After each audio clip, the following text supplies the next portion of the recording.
temas que más nos preocupa y nos ocupa el colegio y poder ofrecer información útil a las familias de nuestra comunidad educativa a través de nuestra televisión es uno de los objetivos que nos marcha dentro de nuestro programa Creciendo en Salud. Hoy tenemos la suerte de contar en el colegio con dos personas que poseen amplios conocimientos sobre nutrición y medicina deportiva que os presentamos a continuación. Fernando Mata Ordóñez es doctor en biomedicina por la Universidad de Córdoba, Grupo Oncobesidad y Metabolismo, y es dietista, nutricionista en Clínicas Beimán, Córdoba. José Ramón Gómez Puerto es doctor especialista en medicina de la educación física y el deporte y trabaja también en la Clínica Beimán. Buenos días y bienvenidos a ambos. Hola, buenos días. Muchas gracias a los dos por la invitación y gracias también a vuestro cole y a Radio Solano por tenernos hoy aquí. Buenos días también, me sumo a las palabras de Fernando. Muchas gracias por invitarnos, vuestro colegio, que hace unas actividades muy buenas para la salud y que vamos a intentar aclararlo, charlando un poquito con vosotros y responder a vuestras inquietudes, ¿vale? Fernando Mata, ¿qué alimentos deberían eliminar nuestros niños y niñas de su dieta en el caso de que debiera eliminarse alguno?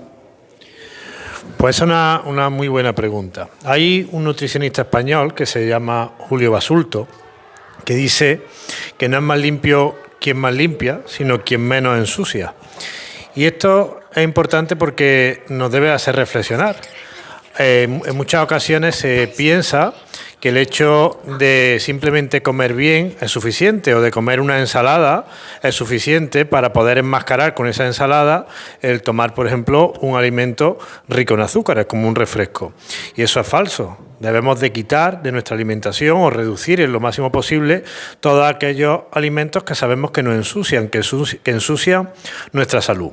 ¿Cuáles son esos alimentos? Pues mirar, en primer lugar, algo que deberíamos de reducir y que se consume mucho por parte de la población, desde los más jóvenes hasta los más adultos, son las bebidas azucaradas y como son los refrescos, ¿no? Los refrescos azucarados que están involucrados en el sobrepeso y en la obesidad, que al final el sobrepeso y la obesidad se relacionan con otras muchas enfermedades cuando somos mayores, como la enfermedad cardiovascular, la diabetes, etcétera. Por lo tanto, lo primero que yo quitaría o reduciría de forma esporádica tomarlo serían todos esos refrescos, incluso los postres azucarados, que son dos de los alimentos que más contribuyen al consumo de azúcar en la población. Fijaros que es interesante lo que nos dicen algunos datos, que nos muestran que los niños, algunos, no todos, evidentemente, consumís al cabo de un año vuestro peso corporal en azúcar. Son una cantidad tremenda con todas las implicaciones sobre la salud que eso tiene. De manera que lo primero que yo haría es reducir el azúcar. Otra cosa que también sería importante reducir sería el consumo de sal. Que esa sal no es la que normalmente creemos que le echa papá o mamá a la comida, sino la que viene presente en muchos alimentos. Normalmente los alimentos procesados y sobre todo los ultraprocesados.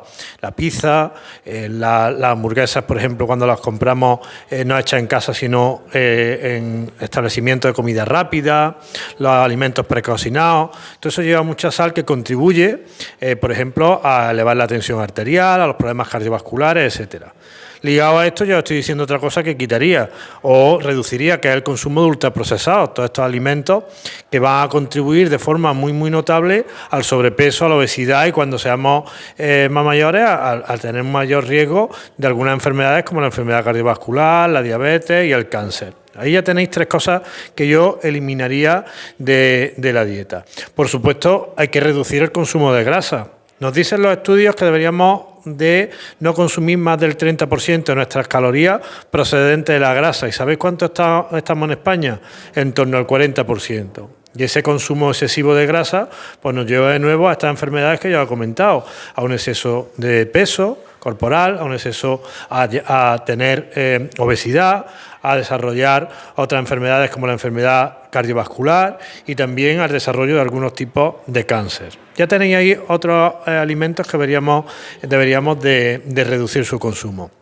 Otro que es polémico, pero que es real, es el consumo de carne procesada, que mucha gente piensa que la carne procesada, como el salchichón, el chorizo, que no tiene ningún tipo de maldad sobre nuestra salud, y los estudios no nos dicen eso, los estudios nos dicen que se correlaciona, o sea, que hay más riesgo de enfermar cuando consumimos de forma frecuente ese tipo de alimentos. Por lo tanto, yo me quedaría con esos grupos de alimentos que hay que reducir. Y luego, por supuesto, vosotros todavía sois pequeños, pero ya es importante que lo sepáis, que es reducir el consumo de alcohol. Y cuando digo reducir si es posible eliminar el consumo de alcohol, porque el alcohol está relacionado con muchos tipos de enfermedades, incluso ya si luego me preguntáis lo veréis con algunos tipos de cáncer. ¿En qué consiste la dieta mediterránea y qué alimentos se piensa equivocadamente que pertenecen a ella? Bien, eso es otra pregunta muy interesante. Además, yo soy un defensor de la dieta mediterránea, de nuestro patrón de dieta. No es solo una dieta, sino que se considera un patrón, puesto que lleva implícito otra serie de factores más allá de la comida, sino, por ejemplo, nuestro estilo de vida. La dieta mediterránea surge a partir en los años 60 por un investigador, Ansel Keys, que se dio cuenta que diferentes territorios de la zona mediterránea llevaban un tipo de alimentación que parecía que prolongaba la vida de aquellos que la hacían, de esos territorios. De manera que hoy conocemos, y hay muchos estudios que así lo avalan, estudios científicos, que la dieta mediterránea tiene un potencial muy grande en proteger nuestra salud. ¿Pero qué es lo que tiene la dieta mediterránea? Pues básicamente podemos decir que la dieta mediterránea se caracteriza ¿por qué? Por el consumo de legumbres. O sea, tenemos que introducir por lo menos 3 veces a la semana legumbres. Por el consumo de cereales integrales, por el consumo de fruta y de verdura. O sea, cuando hablamos de consumo de fruta y de verdura, hablamos de una cantidad importante, como mínimo de 5 piezas de fruta y verdura. También en esta dieta mediterránea debe estar presente el pescado en mayor cantidad que en las carnes, como os decía anteriormente, procesadas, y dentro de la carne, por ejemplo, las carnes rojas, que haya mayor cantidad, no de esas carnes rojas, sino de carne, en este caso, blanca. Algo que muchas veces no sabemos y que también forma parte de la dieta mediterránea, que seguro que vosotros habéis visto en casa, es el sofrito. ¿Sabéis lo que es el sofrito? Se hace con aceite de oliva, con verdura, se sofríe y eso sirve como base para, por ejemplo, hacer un arroz, hacer otro tipo de comida. Y eso sabemos también que es saludable. Por supuesto, una de las cosas que yo quitaría de la dieta mediterránea, aunque la dieta mediterránea lo incluya, es el vino. El vino tinto, se incluye de forma tradicional en la dieta mediterránea. Sin embargo, hoy las diferentes asociaciones médicas, y aquí tenemos al lado un médico, recomiendan que no hay consumo seguro de alcohol. O sea, el único consumo seguro de alcohol es 0 alcohol. Por tanto, yo el vino, más allá de algunas propiedades que pueda tener sobre la salud, lo quitaría de la dieta mediterránea. Y luego hay alimentos que tradicionalmente no conforman la dieta mediterránea, como puede ser, por ejemplo, el cacao, o como puede ser, por ejemplo, el aguacate, que aunque si bien no forman parte tradicional de la dieta mediterránea, sabemos que son productos saludables y que los podemos incorporar dentro de nuestra dieta por las bondades y los beneficios que tienen. ¿Cuáles son los beneficios de la dieta mediterránea? Pues mira, ya algunos os creo que os he comentado, pero básicamente lo que la ciencia nos está demostrando es que la dieta mediterránea tiene un efecto cardioprotector importante, o sea, nos protege de tener eventos o problemas cardiovasculares en un futuro. También se ha visto que nos ayuda a mantener el peso normal, o sea, evita que podamos tener sobrepeso, obesidad. También hay estudios que nos muestran beneficios sobre el riesgo de diabetes, o sea, sobre la aparición de una enfermedad bastante común en nuestro tiempo, como es la diabetes. De manera que los beneficios que se demuestran y que hay, incluso a nivel cognitivo, de nuestra dieta mediterránea, son muchos y tantos como para recomendarla e introducirla en nuestro día a día. ¿Son saludables los cereales integrales? Mira, esa es una pregunta de nuevo muy interesante, porque los cereales integrales que forman parte, como os decía, el grano integral de nuestra dieta mediterránea, nos pueden llevar a equívocos. Y nos pueden llevar a equívocos no porque no sean saludables, sino porque los que se utilizan como cereales del desayuno, el problema que tienen es que la mayor parte de lo que nos encontramos en los supermercados tiene un contenido en azúcar que normalmente es mayor al 30% del peso del producto. Es una cantidad de azúcares terrible. Entonces, aunque sean cereales integrales, el contenido de azúcar que tienen ya enmascaran el beneficio que tiene el cereal integral por su contenido en fibra y por otras sustancias. De manera que hay que tener cuidado y mirar que el contenido de azúcar sea inferior al 5%. Y una vez que sea así, el producto lo podríamos comer. Pero además también es importante pensar que solo no tenemos por qué desayunar cereales integrales. Podemos tomar pan integral con aceite de oliva, o pan integral con aguacate, o pan integral con, por ejemplo, con una tortilla francesa. O podríamos hacer nosotros nuestro propio muesli, mezclar avena integral con yogur natural, echarle frutos secos, echarle algo de cacao. Y de manera que podemos hacer desayunos saludables sin solo pensar exclusivamente en los cereales de desayuno, que sí, que pueden ser integrales, pero que en muchas ocasiones tienen mucho azúcar que no es buena para nuestra salud. ¿Qué sería un consumo diario adecuado de fruta y verdura? Pues no sé si ¿recordáis la campaña que hizo el Ministerio de 5 al día? ¿Vosotros acordáis esa campaña que decía que había que consumir 5 piezas o 5 raciones de fruta y verdura al día? Bien, pues esa campaña estuvo muy bien y nos hizo pensar que había que consumir 5. Pero ese es el problema, que creímos, o muchos creyeron, que el consumo se limitaba a 5.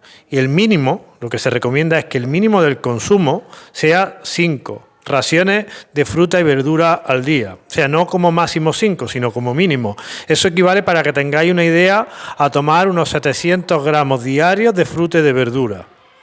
Que es una cantidad que estaréis de acuerdo que muchos de vuestros compañeros, no sé vosotros, no llegan a diario. Y eso es muy importante, porque tanto la fruta como la verdura son uno de los principales alimentos que nos mantienen saludables a lo largo de nuestra vida. Así que como mínimo 5, recordar unas 7 piezas de fruta y verdura, es decir, en cada plato, en el almuerzo y en la cena tenéis que introducir una ensalada cruda o bien verdura cocinada, un revuelto, por ejemplo. Y también tenéis que introducir a lo largo del día pues unas 3 piezas de fruta, 4 piezas de fruta, dependiendo del peso de esa fruta. Pero en total, entre fruta y verdura, en casa tendríamos que consumir cada uno unos 700 gramos. De ahí para arriba, ¿vale? ¿Son saludables los refrescos? Bueno, esa pregunta, de alguna manera ya os lo contesté al principio, ¿no? Los refrescos tienen un contenido de azúcar tremendo. De hecho, un refresco de cola puede tener más de 35 gramos de glucosa, incluso hay algunos con más de 50 gramos de glucosa. Podéis encontrar que los refrescos de naranja tienen incluso más que los de cola, y los refrescos de limón incluso más que los de cola y los de naranja. Y ese azúcar que hoy la Organización Mundial de la Salud, por ejemplo, nos recomienda que no represente más del 5% de las calorías que ingerimos, pues básicamente con los refrescos ya vamos a superar ese consumo saludable que nos recomiendan hoy los diferentes estamentos que velan por nuestra salud desde el punto de vista de la nutrición. Por lo tanto, los refrescos, cuanto menos, mejor. Esto no significa que el azúcar sea tóxica, significa que de forma esporádica, en un cumpleaños, en algún momento, cada X tiempo podemos consumirlo, pero debemos limitar su consumo de forma habitual, porque se relaciona con las caries dental, se relaciona con el sobrepeso, se relaciona con la obesidad, se relaciona en un futuro, cuando somos mayores, con enfermedad cardiovascular, de manera que cuanto menos consumamos, mucho mejor. ¿Qué problemas de salud? ¿Qué es un producto procesado y cuál es su relación con la capacidad cognitiva, desarrollo, etcétera? Vale, esto es una pregunta actual, ¿no? Lo de los alimentos procesados, pero fijaros que normalmente la gente piensa, quizás por este boom que hay actualmente en prensa y en media de comunicación sobre los procesados, que todos los procesados son malos, y eso no es verdad, porque por ejemplo, no sé si sabéis que el aceite de oliva es un alimento procesado. Las latas de conserva son alimentos procesados, la leche son alimentos procesados, el yogur es un alimento procesado. Entonces, todo eso son lo que se podrían considerar como alimentos o buenos procesados. Pero luego tenemos la otra cara de la moneda, que serían los ultraprocesados. Son alimentos que la industria le ha hecho muchas modificaciones para al final tener una serie de características que seguro vosotros ahora mismo, cuando yo las diga, vais a caer en ellas pronto. Una, que tienen un sabor muy, muy intenso, muy rico. O sea, cuando lo probamos decimos, esto está muy bueno. Y eso es lo que nosotros le llamamos en nutrición un alimento hiperpalatable. O sea, cuando tú lo tomas, tiene un sabor tan grande que luego lo vas a querer volver a tomar. Eso lo hace la industria para precisamente que lo consumamos. Y luego tiene otra segunda propiedad, que es que en muy poca cantidad de productos la cantidad de calorías que se concentra es muy grande. ¿Qué quiere decir esto? Que vamos con poca cantidad de alimentos, pero que además vamos a consumir mucha porque están muy ricos, estamos metiendo una cantidad de calorías muy grande que van a contribuir al desarrollo de sobrepeso, obesidad y de todas estas enfermedades metabólicas que ya he comentado anteriormente, como también la diabetes. Por lo tanto, un alimento procesado sería un alimento que cumple una alta palatabilidad, también que tiene mucha energía en poco contenido de alimento, y además os voy a comentar algo para que vosotros lo reconozcáis. Hay un nutricionista que, si lo queréis buscar o lo quieren buscar los oyentes, se llama Gominolas de Petróleo, tiene un libro sobre nutrición, Miguel Ángel Ureña, que dice: podemos reconocer muy pronto a un ultraprocesado cuando llegamos a un supermercado. Básicamente porque gran parte del supermercado está lleno de ultraprocesados.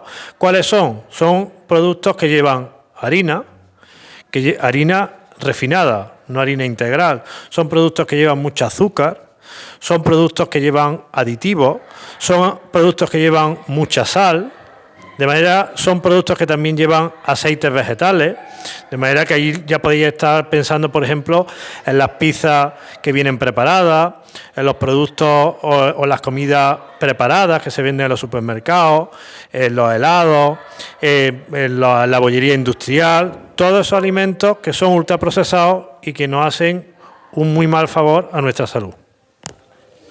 ¿Cuándo podemos considerar que una niña o un niño son obesos? Bien, esta es una pregunta difícil de contestar, y ahora, si queréis, esta es una pregunta que podemos contestar entre los dos. Desde el punto de vista clínico, es difícil de contestar porque nosotros, los clínicos, tanto médicos como nutricionistas, para valorar la obesidad, nos basamos en diferentes parámetros y en diferentes pruebas. Medimos el índice de masa corporal, medimos el índice de cintura-altura en determinada edad, entre 6 y 9 años, utilizamos fórmulas para medir la grasa corporal, de manera que con esos datos los llevamos a una serie de tablas donde, en función de vuestra edad, miramos el dato, y si os encontráis dentro de ese rango de valores, pues no tenéis sobrepeso o obesidad, o si encontráis muy distantes a esos valores que nosotros miramos y que los resultados de las pruebas que hemos hecho nos dan, podemos valorar si tenéis sobrepeso o obesidad. Pero creo, y el doctor José Ramón Gómez Puerto podrá convenir conmigo, que lo más importante para vosotros no es centraros en esas pruebas, en el peso, ni siquiera en la composición corporal, sino preocuparos de comer bien y hacer ejercicio. Esa es vuestra preocupación. Ya cuando vengáis a nosotros, si tenemos que ver algo, lo veremos, pero preocuparos en comer o tener ese consumo de fruta, de verdura, que os he dicho, también hacer ejercicio. Todo eso es lo que os tiene a vosotros fundamentalmente que os preocupar. No sé si quieres añadir algo, José Ramón. Sí, por añadir algo desde el punto de vista de la salud, aparte de lo que ha dicho Fernando, y es que hay que tener en cuenta que la obesidad, pues, es fuente de muchas enfermedades, sobre todo de enfermedades cardiovasculares, problemas de corazón, de hipertensión, problemas metabólicos como la diabetes en el adulto y otra serie de repercusiones negativas que tiene el ser obeso. Así que hay que tenerlo en cuenta de cara a prevenirlo. Como dice Fernando, es fundamental el ejercicio y una buena nutrición. Esos dos factores no se pueden olvidar nunca porque son los más importantes de cara a tener buena salud, no solo ahora que sois pequeños, sino de cara al futuro, ¿vale? Teniendo en cuenta otra cosa importante del ejercicio como factor de riesgo. Es más importante que alguien se mueva, que haga algún tipo de ejercicio, practique deporte, aunque le sobre un poquito de peso, que eso ya se podrá modificar con una buena alimentación, a que sea, digamos, más delgadito y no se mueva. El sedentarismo es, si cabe, más peligroso para la salud que el tener un poquito de sobrepeso. ¿Lo entendéis así? Pues eso es lo que hay que tener en cuenta a la hora de pensando en el medio y en el largo plazo en cuanto a la salud se refiere y relacionado con la obesidad. ¿Qué problemas de salud general en nuestros jóvenes a la obesidad? Bueno, pues ya ha contestado anteriormente José Ramón, ¿no? Al final la obesidad se relaciona con otras muchas enfermedades metabólicas, por ejemplo la diabetes, por ejemplo también tenemos la enfermedad cardiovascular. Hoy sabemos que se relaciona con algunos tipos de cáncer, hay una relación importante que se está viendo entre el sobrepeso, la obesidad y el cáncer, también con el hígado graso no alcohólico.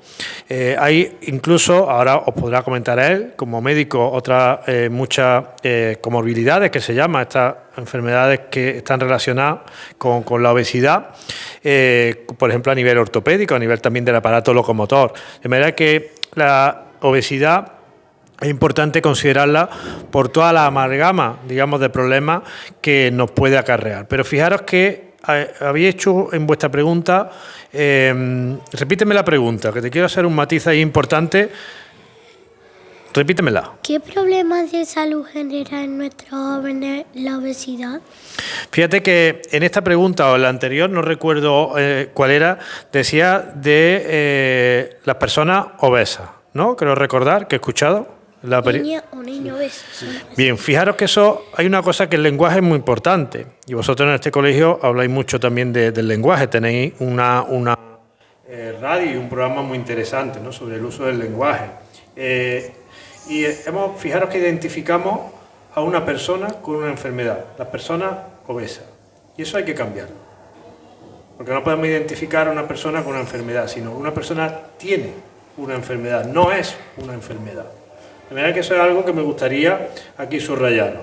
La persona no es esa enfermedad, la persona padece esa enfermedad. Eso es algo que tenemos que empezar a cuidar en nuestro lenguaje para transmitirlo, sobre todo para evitar que muchas enfermedades, no solo la obesidad, las estigmaticemos y les demos en muchas ocasiones o hagamos un daño que no deberíamos de hacer con nuestro lenguaje, muchas veces no voluntario, pero sí puede hacerse. Bueno, sí, por completar lo que ha dicho Fernando, la obesidad también afecta a otros organismos, a otros órganos, otros sistemas de nuestro cuerpo, como puede ser, por ejemplo, el sistema inmunológico, incluso, que también lo deprime y hace que podamos enfermar también de enfermedades infecciosas o por bacterias, y a nivel incluso cognitivo y diré yo que más psicológico, por lo que ha dicho antes Fernando, del estigma que significa tener esa enfermedad de la obesidad. ¿Por qué? Porque, tendemos a veces a reírnos de los amigos, de los compañeros que están un poquito más gorditos de lo normal, que se mueven con más dificultad, y que eso le causa problemas del aparato locomotor, de las rodillas, de los tobillos, etcétera. Y entonces hay que tener en cuenta que sí, que la obesidad repercute también a nivel psicológico, porque sí, seguramente vosotros lo habréis vivido, que a lo mejor se ríen compañeros vuestros de otros que no se mueven con facilidad cuando tienen que ir a coger una pelota, o que les cuesta, o se ahogan mucho porque tienen más sobrepeso de lo normal, entre comillas, ¿no? Así que sí, el tema de la obesidad como enfermedad es importante tenerla en cuenta y tratarla, porque hay soluciones. En la inmensa mayoría de los casos se encuentra solución haciendo ejercicio físico controlado y adecuado para cada uno, y llevando una nutrición en el sentido que lleva ya rato explicando Fernando, ¿vale? Vemos que la juventud cada vez se inicia ante el consumo del alcohol, tabaco y otras drogas. ¿Cómo afectará al desarrollo físico y mental, y qué enfermedades suelen desarrollar los jóvenes asociadas a su consumo? Mira, esto de nuevo es una pregunta que podemos contestar los dos. Yo sobre el tema, por ejemplo, del alcohol, es un campo de batalla para mí durante muchos años. Es algo que le tengo, digamos así, bastante rabia a toda la propaganda que se hace de una sustancia que realmente sabemos es tremendamente negativa para nuestra salud. No solo para el que lo consume, porque al final se correlaciona con enfermedad cardiovascular, de nuevo con obesidad, también se correlaciona con hígado graso, con problemas hepáticos importantes, con diabetes, pero no solo con eso, o sea, no es solo el daño que nos autoinfligimos, sino que las personas pueden desarrollar adicción a estas drogas, que es el alcohol, y también algo importante que no tenemos en cuenta, que es el daño que podemos hacer a los demás. De hecho, fijaros que el 50% aproximadamente de los accidentes de tráfico se producen por el alcoholismo, por el beber, y muchas veces no solo muere el que va o ha cometido el accidente, sino que matamos a otras personas. De verdad que el alcohol es algo bastante serio, cuanto más sabiendo la relación que tiene con nuestra salud y teniendo en cuenta que todavía no hay políticas fuertes que restrinjan de forma clara y digan de forma clara en las botellas, en las bebidas, el daño que nos produce sobre nuestra salud el consumo de alcohol. Sobre el tabaco, bueno, pues hemos avanzado mucho, se fuma menos que se fumaba. Las mujeres, desafortunadamente, había un incremento de lo que sería el tabaquismo, el hábito tabáquico, y el tabaco, pues sabemos que tiene una relación directa con determinadas enfermedades, lo comentará José Ramón, pero hay una que lo tenemos claro desde hace muchísimo tiempo, que es su relación con el cáncer de pulmón, que es un cáncer tremendamente agresivo y duro. Sí, básicamente ya lo ha explicado Fernando. Todo lo que son las sustancias tóxicas como el alcohol, el tabaco, las drogas, van a ser perjudiciales para la salud de las personas en todos los sentidos, porque afectan a prácticamente todos los órganos, aparatos y sistemas de nuestro cuerpo, desde el corazón, el hígado, el aparato digestivo, los pulmones. No solo cáncer de pulmón, sino que también, por ejemplo, el tabaco produce una cosa que se llama una enfermedad obstructiva crónica. Son esas personas que fuman tanto que se levantan todas las mañanas tosiendo, una tos de esta perrunera, que se ahogan cuanto que andan 5 pasos, etc. Y eso conlleva una muy mala calidad de vida, muy mala salud, y por no hablar de los recursos, digamos, económicos que demanda al sistema sanitario. Las dos cosas son también importantes. Así que, efectivamente, todo lo que sean hábitos tóxicos van a ser negativos y perjudiciales para la salud. Por eso insisto en los beneficios que tiene el pensar en hacer ejercicio físico para mejorar y conservar la salud que tenemos, porque nos aleja de los hábitos tóxicos y nos aproxima a hábitos de vida saludables, como ha estado explicando Fernando, en cuanto a los hábitos de alimenticios que llevamos, etcétera, ¿no? ¿Qué influye más en una buena salud, el ejercicio físico o una buena alimentación?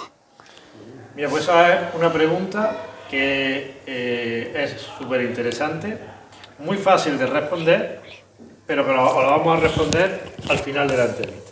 Va. Bueno, pues ahora le toca, ¿eh? Se ven en los gimnasios chavales de 12 y 13 años haciendo ejercicios de fuerza. ¿A qué edad y con qué carga y repeticiones deben empezar a trabajar? ¿Y cómo debería ser la progresión? Bueno, el ejercicio o el trabajo de fuerza o el entrenamiento de fuerza, que se puede denominar de esa forma, está claro que, y la evidencia científica dicen que es bueno para la salud, tanto o casi que más que el ejercicio de resistencia, lo que se llama entrenamiento aeróbico. ¿Por qué? Porque se está viendo que no solo ayuda también a perder peso, baja incluso por el consumo que tiene de calorías, sino porque al aumentar la fuerza de los músculos, ¿cómo diría yo? La fuerza y la resistencia son dos propiedades que van unidas y que ayudan y potencian una a la otra. Así, cuanto más fuerte es un músculo, más resistente es. Eso ya está más que demostrado. ¿Cómo se debe entrenar? En los niños y niñas de vuestra edad, de 8 o 12 años, la fuerza se debe entrenar no con pesas en los gimnasios, ni cosas así tan agresivas. Se puede y se debe de entrenar a través de juegos, como Pues explicábamos antes en la charla, con los juegos diversos, tirando por ejemplo de la soga, subiendo y bajando escaleras, haciendo ejercicios de sentadilla sin carga ninguna, ¿vale? Con todas esas formas y otras más se puede hacer entrenamiento de fuerza en vuestras edades. Ahora bien, en edades más altas ya, más grandes, cuando ya biológicamente estáis ya más desarrollados, a nivel neuromuscular, a nivel metabólico, pulmonar, cardíaco, etcétera, ya a partir de los 12, 14, 15 años, el entrenamiento de fuerza se puede hacer ya pues, con otros instrumentos, como pueden ser las pesas, las gomas, etcétera. ¿Cómo se debe de hacer el entrenamiento de fuerza? Pues como mucho en frecuencia semanal, cada 48 horas. Es decir, el entrenamiento de fuerza no se debe hacer todos los días. Se tiene que entrenar cada grupo muscular con una carga distinta. Por ejemplo, si yo quiero entrenar la musculatura flexora del antebrazo, pues a lo mejor puedo coger una pelota dura y ya la estoy entrenando. Una pelota dura, hago repeticiones. ¿Cuántas? Pues se puede empezar con 8 o 10 y llegar con 8 hasta 12, 14, 15 como máximo. Si voy a entrenar el bíceps, el músculo este del brazo, y cojo una pesa, pues hay que poner una carga diferente, así lo que voy a entrenar es el cuádriceps, el músculo este que tenemos en el muslo, que es mucho más potente y se le puede poner más peso, más resistencia cuando se vaya a entrenar. Es decir, que con cada grupo muscular hay que utilizar cargas diferentes. La frecuencia semanal cada 48 horas y luego la progresión en cuanto a la resistencia y la carga que se ponga a cada grupo de músculos debe ir progresando de menos a más, es decir, poquito a poco, ¿vale? Y luego cada músculo o cada grupo muscular se puede entrenar con series, que se llaman. Se puede hacer series de 12 repeticiones o 14, descansar el músculo y luego volver a hacer otra serie y otra serie. En resumen, la fuerza se entrena con frecuencia semanal, ¿vale? Con cargas, con repeticiones y con series, que se llaman. Y hay que hacerlo siempre de forma progresiva, de menos a más. Todas las personas no aceptan esos estímulos de la misma manera, hay que ver en cada uno cómo está de desarrollado, cómo está en su condición física y ir progresando de menos a más, de forma progresiva y lenta. ¿De acuerdo? ¿Qué tipo de pruebas debería hacerse en una revisión médica a un menor cuando se inicia el deporte? ¿Con qué periodicidad debería repetírsela? ¿Y qué tipo de patologías son difíciles de detectar en estas pruebas? Bien, pues, ¿qué reconocimiento hay que hacer a los niños y niñas de vuestra edad en un reconocimiento médico deportivo básico de salud y de actitud? Pues incluiría como mínimo el básico de hacerle una cosa que se llama la historia clínica, es decir, recoger en un interrogatorio todos sus antecedentes de enfermedad que haya tenido desde que nació, ¿vale? También hay que recoger los antecedentes de los papás, de los abuelos, porque hay enfermedades, sobre todo enfermedades de corazón, que se transmiten de padre a hijo, y es bueno saberlo por si pudieran aparecer en los niños y en las niñas. A los niños hay que preguntarle qué enfermedades han padecido desde que nacieron, si son alérgicos a algo, si usan gafas, si usan plantillas, si toman medicamentos, si alguna vez el pediatra le ha dicho que padezca de algo, que no pueda hacer ejercicio físico por alguna lesión o alguna enfermedad que tenga. Y también hay que preguntarle si se ahoga cuando hace ejercicio físico suave y se ahoga enseguida, o le duele el pecho, o le duele la cabeza, o siente palpitaciones, que el corazón le late muy deprisa cuando simplemente hace un ejercicio muy suave, o se ha mareado alguna vez. También hay que preguntárselo porque puede haber enfermedades graves que estén ahí debajo y hay que buscarlas para poder diagnosticarlas. ¿Cómo seguimos para poder buscarlas? Pues haciendo una exploración física, ¿vale? Mirando al niño, cuál es su actitud, cómo se pone de pie, que no es una tontería, pero puede ser importante, si se echa para un lado, si se echa para el otro, porque puede tener algún problema en la columna, de escoliosis, etcétera, ¿no? Y luego, pues, escucharle el corazón, es escuchar si tiene algún soplo, algún ruido raro en el corazón, que puede ser normal o no, puede ser una cosa funcional, sin importancia, o puede estar diciéndonos que puede haber una enfermedad cardíaca ahí debajo y que hay que estudiarla para descubrirla si es que existe. Y también al final un electrocardiograma basal, que se llama un electrocardiograma de reposo, que es ponerle las pegatinas en el pecho, no sé si alguna vez os lo han hecho a vosotros, nunca. Pues también con un electrocardiograma se pueden descubrir, se pueden detectar enfermedades cardíacas. Eso es el reconocimiento mínimo básico que habría que hacerle a niños de vuestra edad cuando vayan a hacer deporte. Como mínimo una vez al año, me habéis dicho la frecuencia, pues como mínimo una vez al año habría que hacerlo. Y siempre y cuando haga falta. ¿Por qué os digo esto? Porque esto es como los coches, aunque sea una comparación un poquito burda. Los coches, normalmente los papás los llevan una vez al año al taller para hacerle la revisión, ¿no? Cuando van a ir de viaje. Pero si a lo largo del año le notan algo raro, un ruido al coche o al motor, pues lo llevan otra vez al taller para que lo vea el mecánico y a ver si hay algo que esté mal y arreglarlo. Bueno, el cuerpo pasa igual, una vez al año, pero entre medias, entre año y año, si uno se nota que le duele aquí, le duele en la rodilla o se cansa mucho, pues va al médico también, ¿vale? Y luego me preguntaba también qué enfermedades son difíciles, ¿no?, de diagnosticar con los reconocimientos médicos. Bien, pues hay algunos problemas cardíacos, de arritmia cardíacas que son difíciles de descubrir con este reconocimiento médico deportivo básico que os voy a contar. En estos casos pues habría que hacer otras pruebas complementarias más ampliadas, más complejas, como puede ser una prueba de esfuerzo. ¿Sabéis lo que es una prueba de esfuerzo? No. Bueno, pues una prueba de esfuerzo sería poner a andar en una cinta como las de los gimnasios, a caminar, ¿vale?, a trotar, correr un poquito, pero con los electrodos puestos en el pecho y el médico del deporte, sería en este caso yo, ver el electrocardiograma, ver si es normal o aparecen cosas raras, extrasístoles, arritmias, que puedan explicar algo que haya debajo que sea alguna enfermedad, ¿vale? O bien otro tipo de pruebas que también las hay, como una ecografía del corazón, o un Holter. Un Holter es una grabadora del ritmo cardíaco de 24 horas, lo llamamos puesto 24 horas, y después el médico, el cardiólogo, lo analiza para ver si hay extrasístoles, arritmias raras o malignas que puedan explicar alguna cosa, alguna enfermedad. ¿Ok? La siguiente. ¿El campeón o deportista de élite se hace o nace? Bueno, pues esta pregunta es muy interesante, la verdad, porque hay muchos niños que aspiran a ser grandes deportistas, por eso de ganar mucho dinero, o del reconocimiento social que le dan las redes sociales, las televisiones, ¿verdad?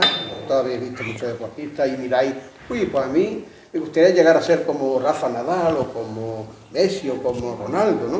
Todo el día en la tele, ganar mucho dinero, pero bueno, no todo el mundo puede llegar ahí. Primero, ¿qué cosa es importante para llegar a ser un deportista de élite, de alto rendimiento? Tener una buena genética. Eso lo heredamos de nuestros padres y esa es la que tenemos. Ahí no podemos influir para nada. Cada uno de nosotros tenemos unos genes que heredamos de nuestro padre y de nuestra madre y que está ahí, sobre la que no podemos influir. Y luego hay otra parte que sí, sobre la que sí se puede intervenir, ¿vale? O sea, que por eso el campeón, por una parte, se nace y se hace. ¿Cómo se hace? Pues cuidándolo. ¿Cómo se cuida? Pues haciendo los reconocimientos médicos, como los que he dicho antes, para ver cómo está su salud y su actitud para practicar un determinado deporte, y hay que irlo controlando a lo largo del tiempo, trabajando el médico del deporte con los nutricionistas, con los podólogos, pues si necesitan unas plantillas, ¿vale?, con los reumatólogos, los traumatólogos, con los fisioterapeutas y también con los psicólogos. ¿Por qué? Porque el psicólogo tiene un trabajo muy importante que hacer, sobre todo si estamos pensando en llevarlos a que esos niños puedan un día ser grandes deportistas. Es muy importante esa parte psicológica de apoyo para que sepan, como diría yo, gestionar bien todas las situaciones de estrés que se presentan, porque cuando ya uno es un deportista de alto rendimiento y va a competir y quiere ganar, pues se produce nerviosismo, se produce estrés y eso tenéis que saber controlarlo. Es como cuando uno va a hacer un examen. ¿Vosotros hacéis exámenes? Todavía no. Sí. Sí, hacéis exámenes y os ponéis nerviosos. Algunas veces, ¿no? Y depende, si lo lleváis bien estudiado o no. Bueno, pues cuando el deportista de alto nivel, de alto rendimiento, va a competir y va con su objetivo de ganar, pues antes de empezar esa carrera o esa competición también se pone nervioso, se estresa, y eso hay que también aprender a gestionarlo bien para estar tranquilo, porque si uno está tranquilo puede hacer mejor el examen o puede competir mejor y puede tener un mejor resultado. Por tanto, el trabajo para llegar a ser un gran deportista de élite hay que tener la herencia de nuestros padres y hay que saber cuidarlo desde el punto de vista de su desarrollo biológico, de su condición física, de sus exámenes médicos preceptivos, en colaboración con todos esos profesionales que os he dicho antes. Escuchamos en el cole a veces en nuestro alumnado la palabra fartlek como parte de sus entrenamientos deportivos y hablamos de niños y niñas en categoría Levin. ¿Qué tipo de entrenamiento aeróbico o anaeróbico en función de la edad del deportista? Bueno, el fartlek es un tipo de entrenamiento que, no sé si lo sabéis en qué consiste, si no lo recuerdo yo, es un entrenamiento que básicamente lo que hace es entrenar la resistencia del organismo, ¿no?, para realizar algún tipo de ejercicio físico o deporte. Consiste en una carrera, digamos, continua, donde se van cambiando, hay cambios de ritmo, es decir, se va corriendo una vez a más intensidad, luego se corre más despacito, y que va alternando en una parte de entrenamiento más intenso, más exigente, y otra más relajado. En eso consiste, digamos, en general, así resumidamente, el fartlek. Es parecido, no igual a lo que se llaman las series en el atletismo, no sé si habéis oído hablar, va a entrenar por series, que hace esfuerzos muy intensos, muy rápidos, muy exigentes, parar y recuperar y luego otra vez. Pues algo parecido, no exactamente igual, pues algo parecido. Eso es el fartlek. Bien, me preguntaba si el fartlek estaba aconsejado en los alevines, si no recuerdo más de la pregunta. Pues en los alevines tienen, si no me equivoco, entre 8, 9 años, 11. Hasta 11, Sí. Vale, hasta 11. Bien, yo personalmente como médico del deporte no aconsejaría este tipo de entrenamiento en los niños tan jovencitos, donde todavía todos sus sistemas están inmaduros. Me refiero al sistema neuromuscular, al corazón, los pulmones, a nivel metabólico, a nivel incluso psicológico y sobre todo otra cosa importante, la termorregulación, que no sé si hemos hablado de ello. Los niños todavía no tienen suficientemente maduro su sistema termorregulador. ¿Eso qué es?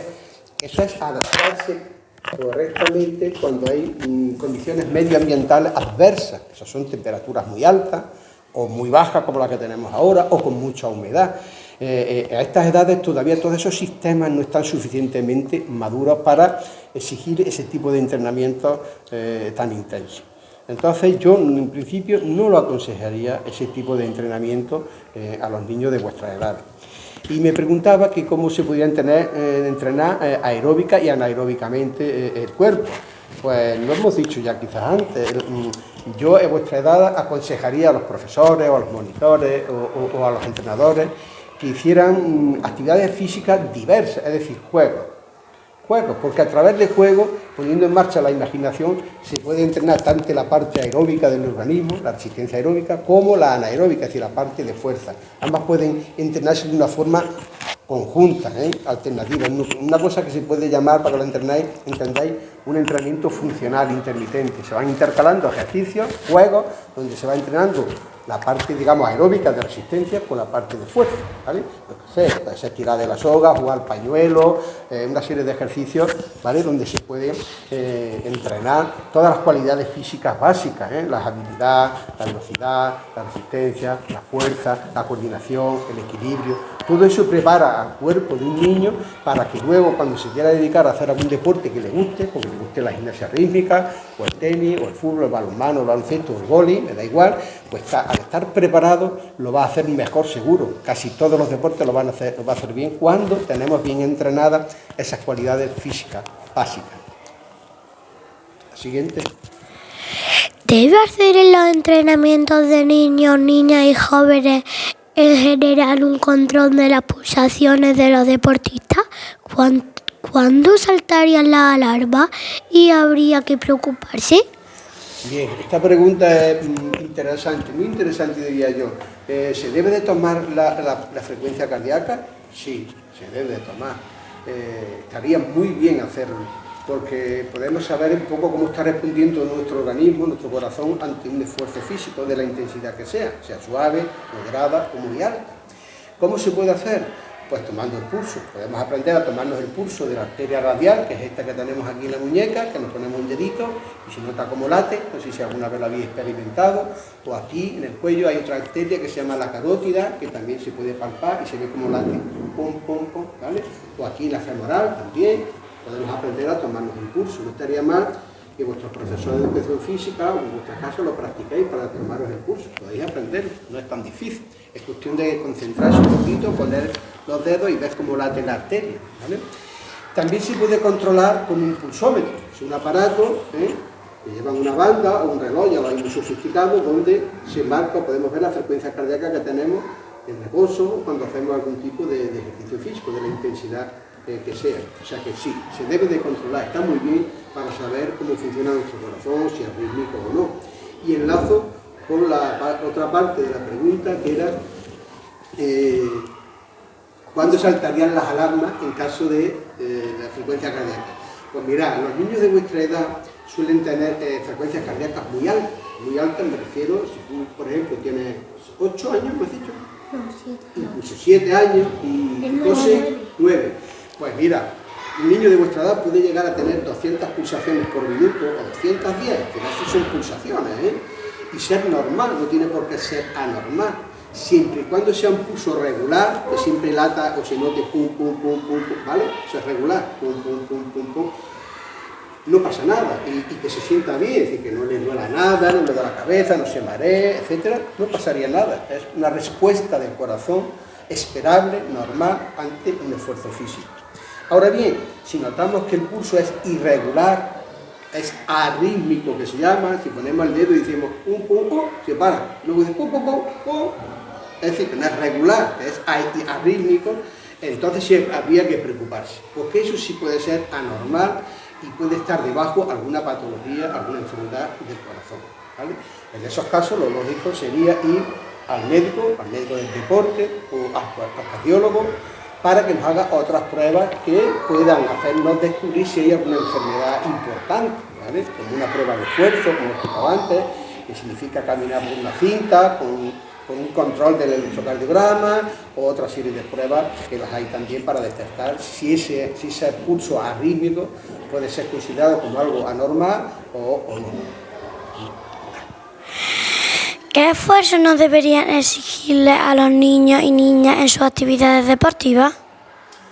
Bueno, pues, ¿qué esfuerzos no le aconsejaría hacer yo a niños de vuestra edad? Pues esfuerzos básicamente muy exigentes, muy extenuantes que se llama, es decir, de mucha intensidad y muy largos en el tiempo. Por algo que ya os he comentado antes, porque vuestros sistemas neuromusculares, metabólicos, el corazón, los pulmones, etcétera, no están preparados todavía, no son lo suficientemente maduros para afrontar ejercicios tan intensos ni tan largos. Yo le aconsejaría hacer ejercicios más moderados, ¿vale? Con pausas intermitentes en esos esfuerzos, con mucha hidratación. De eso ya ha hablado Fernando, que es fundamental, beber cada X tiempo, ¿vale? Así que yo evitaría los esfuerzos físicos extenuantes, muy intensos, muy duraderos y sobre todo en condiciones medioambientales, que ya lo hemos referido antes, extremas, el frío intenso, el calor alto, mucha temperatura, con humedad, etcétera, porque eso puede hacer llevar incluso a padecer golpes de calor. Los golpes de calor es una situación grave, porque el organismo sube tanto la temperatura que podemos tener verdaderos problemas de salud, marearnos, incluso perder el conocimiento. Luego, en resumen, esfuerzos físicos suaves, moderados, con paradas intermitentes y mucha reposición de agua en cada rato. ¿Alguna pregunta más? Bueno, quedaba la pregunta que me habíais hecho, ¿verdad? Sí. ¿Cuál era la pregunta? Y era que si era más importante el ejercicio o la nutrición, creo recordar, ¿no? No, el ejercicio o la verdura. El ejercicio físico o una buena alimentación. O una buena alimentación. Pues mirar, a esa pregunta que me habéis hecho antes, creo que estáis vosotros, que nos habéis escuchado ahora los dos, capacitados para contestarnos. ¿Qué creéis que es más importante? Yo la alimentación. ¿Y tú, José? Las dos cosas. Realmente el matrimonio perfecto, y eso seguro que coincidimos los dos, es en ambas. O sea, no podemos desligar la alimentación del ejercicio físico y la salud. O sea, para, como decía José Ramón en la charla que habéis tenido antes con él, el binomio perfecto es el que une correcta alimentación y ejercicio físico. Sí, nada, efectivamente, confirmar lo que dice Fernando, un ejercicio físico regular, es decir, diario, moderado y médicamente controlado. Eso sería lo ideal, combinado con una alimentación, con un plan de alimentación correcto y saludable. Y para eso tenemos la dieta mediterránea, que que es de nuestra tierra, hay que reivindicar nuestra tierra, los productos de nuestra tierra, porque son muy saludables y muy beneficiosos para nuestra salud. Muchas gracias por estar aquí con vosotros, al colegio, a los profesores, al claustro, que son una gente estupenda, que se preocupa por vosotros, por vuestra educación, para que cuando seáis mayores también ayudéis a otros niños a explicarles todas estas cosas que son buenas para la salud. Muchas gracias, Fernando y José Ramos, por habernos desplazado hasta nuestro cole y por habernos concedido esta entrevista. Ha sido un placer poder aprender con vuestras respuestas y explicaciones. Os deseamos que seáis muy felices. Muchas gracias y gracias al colegio por esta iniciativa. Y nada, que sigamos valorando las iniciativas de este tipo en los colegios públicos, que tan importantes son para vosotros como parte futura de nuestra sociedad. Así que muchas gracias por la invitación y gracias por la magnífica entrevista que nos habéis hecho. Que os vaya bien.